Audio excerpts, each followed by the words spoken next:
तो दोस्तों, स्वागत है आपका हमारा विज्ञान चैनल पर। आज हम जानेंगे कोल्ड वॉर के बारे में। कोल्ड वॉर सोवियत संघ के नेतृत्व वाले साम्यवादी देशों और संयुक्त राज्य अमेरिका सहित पश्चिमी लोकतंत्रों के बीच प्रतिस्पर्धा और टकराव से चिह्नित जियोपॉलिटिकल तनाव का काल था।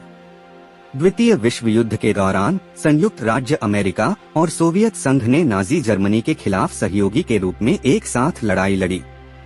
हालांकि अमेरिका सोवियत संबंध कभी भी वास्तव में मैत्रीपूर्ण नहीं थे। अमेरिकी लंबे समय से सोवियत साम्यवाद और रूसी नेता जोसेफ स्टालिन के अत्याचारी शासन से सावधान थे।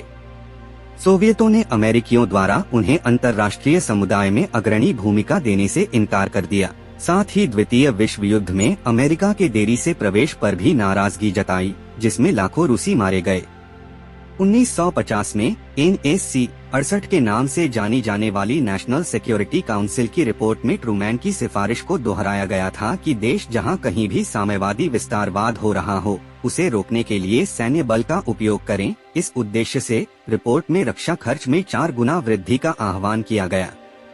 विशेष रूप से अमेरिकी अधिकारियों ने द्वितीय विश्व युद्ध को समाप्त करने वाले परमाणु हथियारों के विकास को प्रोत्साहित किया। इस प्रकार एक घातक आर्म्स रेस शुरू हुई।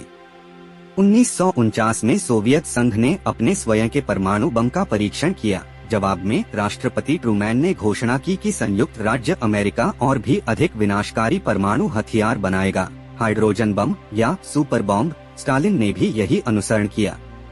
परिणाम स्वरूप कोल्ड वॉर का जोखिम बहुत अधिक बढ़ गया। मार्शल द्वीप समूह के एनिवेटोक एटोल में पहले एच बम परीक्षण से पता चला कि परमाणु युग कितना भयावह हो सकता है। इसने 25 वर्ग मील का एक आग का गोला बनाया, जिसने एक द्वीप को वाष्पीकृत कर दिया, समुद्र तल में एक बड़ा छेद कर दिया और मैनहट्टन के आधे हिस्से को नष्ट करने की शक्ति रखता था। बाद के अमेरिकी और सोवियत परीक्षणों ने वायुमंडल में रेडियोएक्टिव कचरा उगल दिया। परमाणु विनाश के सदैव मौजूद खतरे का अमेरिकी घरेलू जीवन पर भी गहरा प्रभाव पड़ा। लोगों ने अपने बैकयार्ड में बम आश्रय बनाए। उन्होंने स्कूलों और अन्य सार्वजनिक स्थानों पर हमले का अभ्यास किया। 1950 और 1960 के दशक में लोकप्रिय फिल्मों की बाढ़ आ गई, जिन्होंने परमाणु विनाश और म्यूटेंट क्रीचर्स के चित्रण से फिल्म देखने वालों को भयभीत कर दिया। इन और अन्य तरीकों से कोल्ड वॉर अमेरिकियों के रोजमर्रा के जीवन में एक निरंतर उपस्थिति थी। अंतरिक्ष अन्वेषण ने कोल्ड वॉर प्रतियोगिता के लिए एक और नाटकीय क्षेत्र के रूप में कार्य किया। 4 अक्टूबर 1957 को एक सोवियत R-7 अंतर्महाद्वीपीय बैलिस्टिक मिसाइल ने स्पुतनिक लॉन्च किया, जो दुनिया का पहला कृत्रिम उपग्रह और पृथ्वी की कक्षा में स्थापित होने वाली पहली मानव निर्मित वस्तु थी। अधिकांश अमेरिकियों के लिए स्पुतनिक का प्रक्षेपण एक आश्चर्य के रूप में आया, सुखद नहीं। 1958 में अमेरिका ने अपना स्वयं का उपग्रह एक्सप्लोरर 1 लॉन्च किया, जिसे रॉकेट वैज्ञानिक वर्नर वॉन ब्रॉन के निर्देशन में अमेरिकी सेना द्वारा डिजाइन किया गया था और जिसे स्पेस रेस के रूप में जाना जाने लगा। उसी वर्ष राष्ट्रपति ड्वाइट आइजनहावर ने national aeronautics and space administration NASA बनाने के लिए एक सार्वजनिक आदेश पर हस्ताक्षर किए, जो अंतरिक्ष अन्वेषण के लिए समर्पित एक संघीय एजेंसी है। साथ ही अंतरिक्ष की सैन्य क्षमता का दोहन करने के लिए कई कार्यक्रम भी हैं। फिर भी सोवियत एक कदम आगे थे। उन्होंने अप्रैल 1961 में पहले आदमी को अंतरिक्ष में भेजा।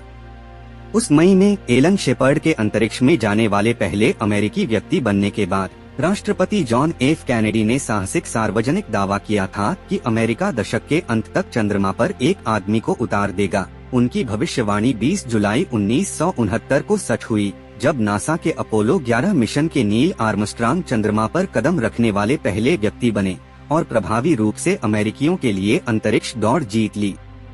जून 1950 में कोल्ड वॉर की पहली सैन्य कार्रवाई तब शुरू हुई जब सोवियत समर्थित उत्तर कोरियाई पीपुल्स आर्मी ने दक्षिण में अपने पश्चिमी समर्थक पड़ोसी पर आक्रमण किया। कई अमेरिकी अधिकारियों को डर था कि दुनिया पर कब्जा करने के लिए कम्युनिस्ट अभियान में यह पहला कदम था और उनका मानना था कि हस्तक्षेप न करना कोई विकल्प नहीं था। ट्रूमैन ने कोरिया में अमेरिकी सेना भेजी, लेकिन कोरियाई युद्ध गतिरोध की स्थिति में पहुंच गया और 1953 में समाप्त हो गया।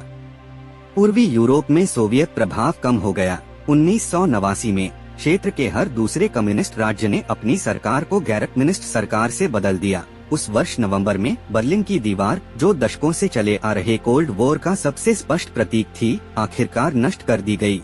ठीक 2 साल बाद जब रीगन ने बर्लिन में ब्रांडेनबर्ग गेट पर एक भाषण में सोवियत प्रधानमंत्री को चुनौती दी थी, मिस्टर गोरबाचेव, इस दीवार को गिरा दो। 1991 तक सोवियत संघ खुद ही टूट चुका था, कोल्ड वॉर खत्म होने वाला था। और भी ऐसे वीडियोस के लिए सब्सक्राइब करें।